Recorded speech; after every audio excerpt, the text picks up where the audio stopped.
All right, so this is what you all needed to know. Less than 3 months after being traded away from the Bears, Brandon Marshall and the Jets have reworked his deal. It increases the total value of his contract from just over $24 to $26 million. It also includes an additional $1.3 million in guarantees. How much pressure, Stephen A., is on Brandon Marshall with the new contract? I would tell you there's some pressure, Skip. And the reason I say that is because the New York Jets had the worst passing attack in the entire NFL last year.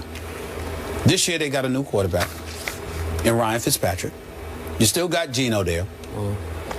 I like Bryce Petty. I think that this guy is going to make some noise. I don't have any doubt in my mind about that. I think that, you know, Chan Gailey comes out. He's your new offensive coordinator. He says to you, Geno Smith is the guy. Todd Bowles essentially says, hold on now.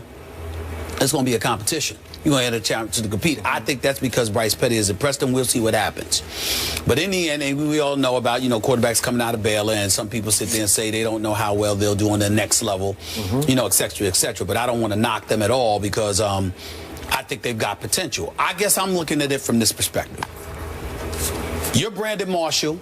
You're coming off a 5-11 season in Chicago with Jay Cutler, your buddy, who you swore by, who everybody else and their grandmother knows is no leader. Then last you year understand? I swore at. That's right, and you swore at. You got done and with Brandon you Marshall was the one that stood by him, okay? So now you're out of Chicago, thank the good Lord, because whether you know it or not, Brandon Marshall, it was good for you. It's the best thing for you to get rid of Jay Cutler so you can no longer be contaminated. I'm convinced that that rib injury that Brandon Marshall suffered at the hands of the Cowboys, right, that ultimately put him out for the rest of the season. I'm convinced that was just that was karma. That was good luck because the football god said, "Let's get you away from Jay Cutler for good. Let's do that." Okay. So now you're in a different situation, and obviously Geno Smith is no Jay Cutler, and we understand that.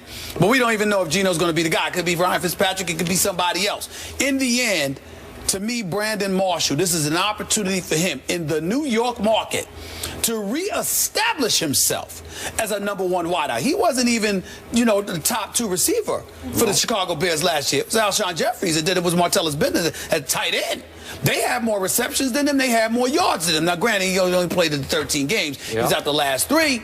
But my point is, even before then, the Chicago Bears looked like straight garbage. So because of that, the fact that you are now in New York City, the media capital of the world, you got Todd Bowles, a new coach with a lot of promise. You know, McCagnon, the new GM, making moves. I mean, they got Darrelle Revis. They got Antonio Cromartie. They reunited that secondary, okay? You got Milliner, who was your #1 corner. Now he's 3rd, basically, and he's coming in for you. Then you retained David Harris. You still got Richardson. You still got Copeland. You still got Muhammad Wilkerson. You drafted Williams, okay? So your defense is expected to be elite.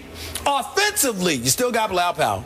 You got who was it? Ridley that you got from the New England Patriots. So I'm just looking at them, and I'm saying to myself, Zach Stacy from St. Louis as well, Vanderbilt. But also now you take Eric Decker, all right, there was an APB out for him last year. We couldn't find for the whole year because he was missing from the time of the Super Bowl. We knew he was at the Super Bowl when Denver played Seattle because he was interviewed before the game, and there was a tweet after the game, so there was evidence that he was there, but we couldn't find him for those 60 minutes. Last year, still hadn't recovered, still an APB out for him. But now that he's the #2 receiver, I believe we'll be able to find him now. Okay, so the combination and now of they all have Devin Smith from That's Ohio right. State is a 3. So now you got all of that. Now you got all of that.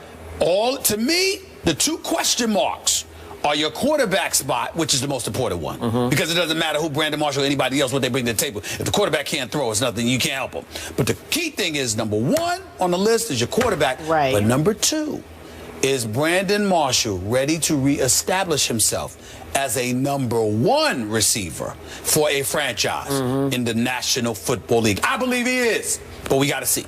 So you use this question as just a nice way to get back at Jay Cutler, right? It was just like to tee you up to take a shot backward at Jay Cutler. You know, I sort of resent the notion that I'm taking shots at Jay Cutler. I'm not taking shots at Jay Cutler. I'm not taking shots at Jay Cutler. Jay Cutler takes shots at himself because the only time we've seen him smile or look remotely something other than depressed was when he was signing a contract for that fat fat dollars that he didn't deserve. It's a crime that Jay Cutler, what is he going to be, $25 million?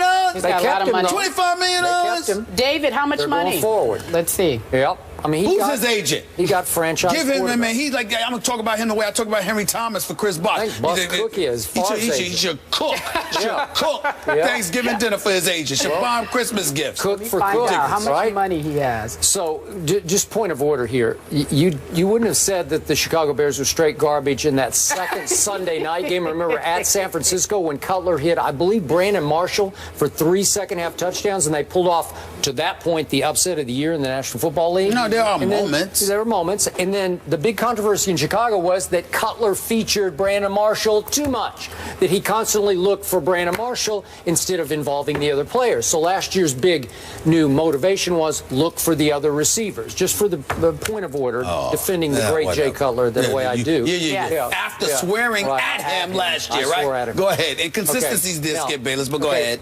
I don't see any pressure on Brandon this year because he is in a sweet situation in which he is about to play offense for a team that's going to have the best defense in the National Football League. Then why would there be no pressure? Okay. Well, I don't think anybody's going to look to him to light it up or save the day. They're going to look to him to produce because the defense is going to come through for you. They're going to run the football. Well, I'm just like saying, but crazy. he's got to listen. Man, you need a #1 receiver, Skip Bayless. But look, they'll probably start Ryan Fitzpatrick. Now, I'm a big Bryce Petty guy, and I love Sal Powell's report on Mike and Mike this morning. Sal Powell Antonio. Yeah. He's talking about the rookie symposium and how impressive that Bryce Petty has been as a leader and a presence and charisma. Don't you know you're supposed to love all of Sal Palantonio's reports? I know. I'm just saying. He's big time. Okay. Well, so is Bryce Petty, and I cannot believe that Bryce Petty wasn't in the mix to be the second quarterback taken in the draft over Mariota. That's just me. So this was a steal of a steal here for the New York Football Jets. My point is, he's just a little too raw coming out of Baylor to expect him to be the starting quarterback right away. But I think Fitzpatrick will be the starting quarterback, and I think they won't throw it more than like, I don't know, 15, 17 times a game. And all I'm trying to say is that, look, man, you got to lead there. First of all, they're going to have an opportunity to throw it more than that in a game because the defense is going to be forcing folks into 3 and out, so they'll have more offensive possessions, which means that your offense got to capitalize on it, Skip. They got to do something, and Brandon Marshall's going to be a key component of that.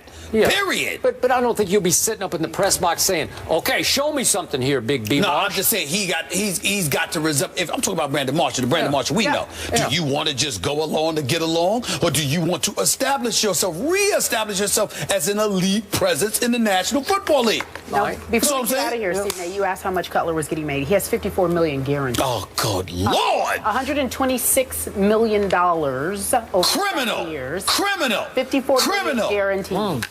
I'm telling you, the Chicago PD should sit there and arrest him right now for theft. I mean, you've got to be Jay Cutler, $54 million. But the new regime came in, Lord. And they committed the new regime to Jay Cutler. Listen. Because you know what? Damned if you do, damned if you don't. You're How are you going to replace him? You're right. With whom? I got you. That's a good point. I'm not knocking it from that. It's just sickening. I mean, I like McCaskey and all. I like some of the decisions that he made and the way he reversed them and, the position. We all understand that with Ray McDonald. But good Lord, how could he okay that? That's just disgusting. Jay Cutler? $54 million? Best arm in the National Football League.